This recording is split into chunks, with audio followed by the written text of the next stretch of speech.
beleza pura? Hoje nós vamos falar sobre força magnética em condutor retilíneo. Então imagine que você tem um fio aqui, correto? Esse fio está ligado a um gerador, portanto passa uma corrente elétrica nesse fio. Eu não desenhei o gerador, eu só desenhei a corrente elétrica aqui, ok? Esse fio está imerso, pessoal, num campo magnético que eu chamei de B externo. Ele está imerso num campo magnético externo, quer dizer, não é o campo magnético que essa corrente está criando, tá bom? Muita gente acaba confundindo. Essa corrente cria um campo entrando do lado de cá e saindo do lado de lá. Esse campo que eu marquei aqui, esse xizinho, é um campo magnético externo, não é o campo que foi criado por essa corrente, beleza? Essa é a dúvida a confusão mais comum nessa matéria. Então, campo externo, tá ok? Quando eu tiver, então, um condutor retilíneo sendo percorrido por uma corrente elétrica e ele estiver imerso num campo magnético externo, vai surgir a força magnética. A força magnética, pessoal, ela tem módulo, direção e sentido. Novamente, nós vamos utilizar a regra da mão esquerda para determinar para onde vai essa força. Lembre-se que nós já aprendemos a força magnética sobre cargas. Tá? Agora nós estamos fazendo a força magnética neste fio, tá bom? Bom, ao invés de fazer FBV, como nós fazíamos, fui bem no vestibular, nós vamos fazer FBI, fui bem inteligente, ok? Então F é a força, B é o campo e I é a corrente. Então vamos lá, no nosso desenho, o campo está entrando, a corrente, ó, FBI, B está entrando, o I está para cá, então a força nesse condutor dá para cima. Então a força magnética nesse condutor vai dar para cima. Nós desenhamos como se só tivesse uma força, mas na verdade ela seria resultante da força em todos os pedacinhos, os segmentinhos aqui, tá ok? Essa seria a força que atua nesse condutor. E nós queremos calculá-la, beleza? Como calcula essa força, Meca? Nós vamos fazer bioseno θ. Bioseno θ. B, bom, Fm, módulo da força magnética. B é o módulo do vetor indução magnética. Esse campo, né, o B, é o externo, tá, pessoal? É o campo no qual o fio, né, esse fio, está imerso. Só lembrando, eu poderia até fazer um desenho aqui, né, continuando, tem um gerador aqui, tá? E esse fio tá imerso aí, beleza? Bom, I é a corrente elétrica, perfeito, em ampere. L é o comprimento do fio. Então, o L seria isso aqui, ó, pessoal. O tamanho L desse fio, o comprimento desse fio aí, tá? E o θ, Meca? O θ é o ângulo entre a corrente e o campo. Neste caso, a corrente está para cá e o campo está entrando. Neste caso, o ângulo seria 90 graus. Perfeito? Meca, então assim, se for sobre carga, força magnética, como cálculo você, força magnética seno θ QVB. E se for fio? Se for fio, faz bil. Se for fio, faz bil. Bil seno θ. Beleza? Tranquilo? De onde veio essa equação? Essencialmente, ó, ela veio da seno θ QVB que nós já aprendemos. Então vamos imaginar o seguinte, pessoal. Então eu tenho o fio e tenho uma corrente para cá. Beleza? Lembre-se que se a corrente está para cá, significa que os elétrons estão indo para lá. Tranquilo, né?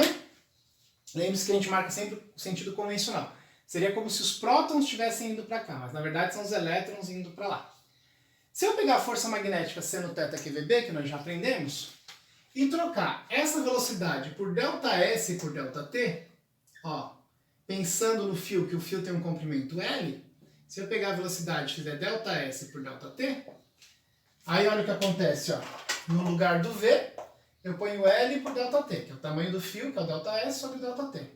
E aí eu noto, pessoal, que aqui, ó, vai ficar carga sobre tempo. E carga sobre tempo é a nossa corrente elétrica I. Então fica seno θ e LB. Seno θ e LB, ou o bil, que é mais fácil de lembrar. Perfeito? Muito bacana, né? Bom,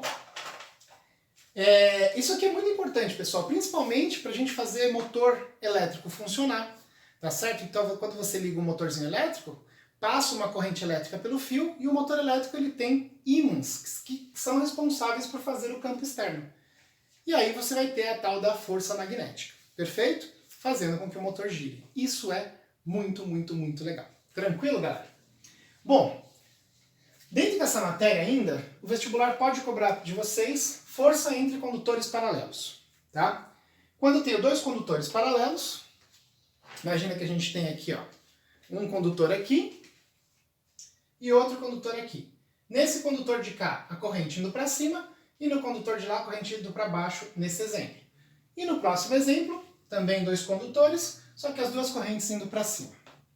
Ou seja, eu peguei um caso em que as correntes estão em sentidos opostos, um para lá e outro para cá, e caso em que as correntes estão em mesmo sentido.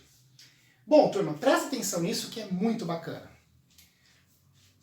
Regra da mão direita agora. Esse fio aqui, pessoal, ninguém cria campo em si próprio, tá? Esse fio aqui, ele vai receber a ação do campo que esse fio criou. Então, vamos lá, regra da mão direita, ó, corrente, campo. Então, esse fio cria um campo aqui, que eu vou chamar de B1.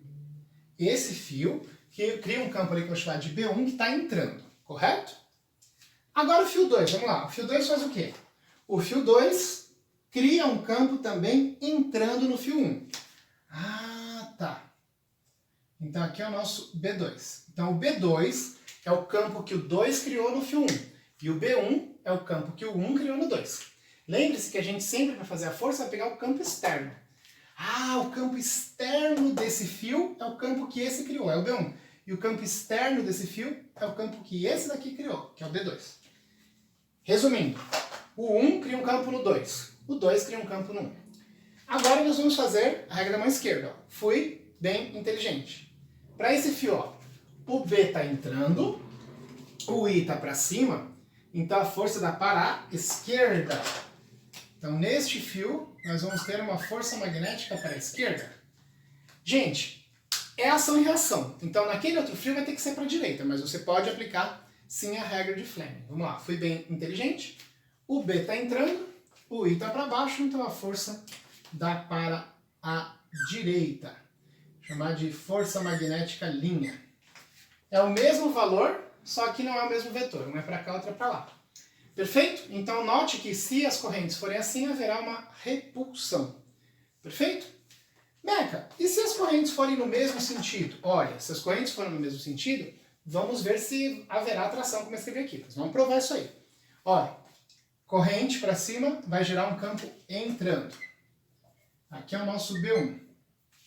É o campo que o 1 criou no 2. Corrente para cima, ó, o campo dá entrando do lado de cá e saindo do lado de lá.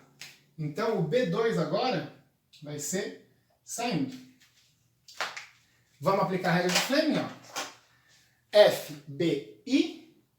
O B está saindo, o I está para cima, o B está saindo, o I está para cima, então a força dá para a direita. Então aqui é a força magnética nesse fio, tá? Vamos fazer a regra de Fleming, mas não precisaria, porque a gente sabe que é ação e reação. Então se esse é para a direita, outro vai ser para a esquerda. Mas vamos lá. FBI, o B está entrando, o I está para cima, então a força dá para a esquerda. Força magnética linha. Tá bom? É o mesmo valor, mas não é o mesmo vetor, porque um é para cá, outro é para lá. Tá aí, galera. Então é isso que é a força entre condutores paralelos. Agora a gente precisa aprender a fazer o quê? O cálculo, quer dizer, como que eu vou calcular essa força? Se for só a força de um fio imerso num campo externo, π seno θ. E se forem dois fios paralelos, condutores retilíneos paralelos? Vamos ver o que dá.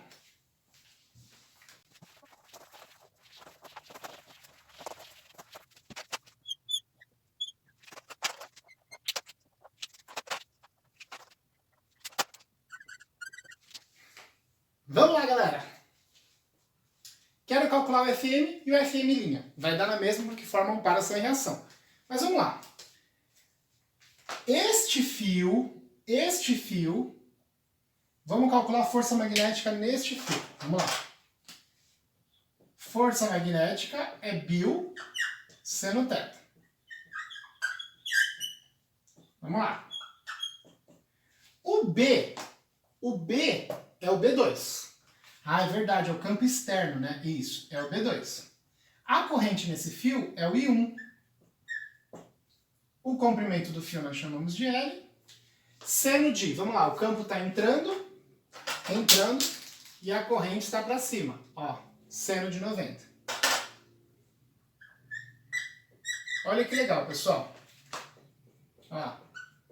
O B2 é o campo que o fio 2 criou aqui. Ah, como é que era aquela nossa segunda aula, né? Aquela aula de fontes artificiais de campo magnético? O B2 é o quê? μ0i sobre 2πd. Como é o B2, a corrente que criou esse campo é o I2. Ah, este fio cria um campo aqui, a uma distância d. Isso, como que eu calculo? μi sobre 2πd. Não esqueça de copiar o resto agora. I1 vezes L, seno de 90 vale 1. Então, galera, a forma para você calcular a força magnética entre dois condutores retilíneos paralelos é μ I1 I2 L sobre 2πd. Caramba, Meca, que fórmula enorme! Pois é. Mas se você sabe o μi sobre 2πd e sabe o bio, é só colocar aqui μi sobre 2πd e o bio, né? Ah, mas você fez a força magnética. E a força magnética linha? E essa outra aqui? Galera, vamos ver como que ficaria a outra. Vai ter que dar a mesma coisa, mas vamos lá. Essa força magnética linha seria o quê? Vamos lá. O B é o B1, o I é o I2, L. Gente, o seno eu já vou, como não cabe aqui, vamos lá. A corrente está para baixo, o campo está entrando, seno de 90 dá 1. Então eu já tirei o seno de 90 aqui, já coloquei 1 só para caber. Quem que é o B1? Vamos lá. É o μ I1 sobre 2πd, vezes I2 vezes L. Vê se não deu a mesma coisa, essa força magnética linha. μ I1 I2 L sobre 2πd. μ I1 I2 L sobre 2πd. Bacana, né? Bom, resumo da aula de hoje, galera. A gente aprendeu a força magnética sobre condutor, tá bom? Retilíneo. Antigamente a gente aprendeu a força magnética sobre carga, seno θ QVB. Se for carga, e se é fio? Bio seno θ. E se eu tiver dois condutores paralelos, eu vou calcular a força magnética como μ I1 I2 L sobre 2πd. Quando cai isso aqui, gente, em geral o vestibulando não acerta, por isso que é legal você ter foco nessa bagaça aqui, dessa parte, porque normalmente o aluno não lembra dessa equação. Combinado? Então é isso, galera. Forte abraço, tchau.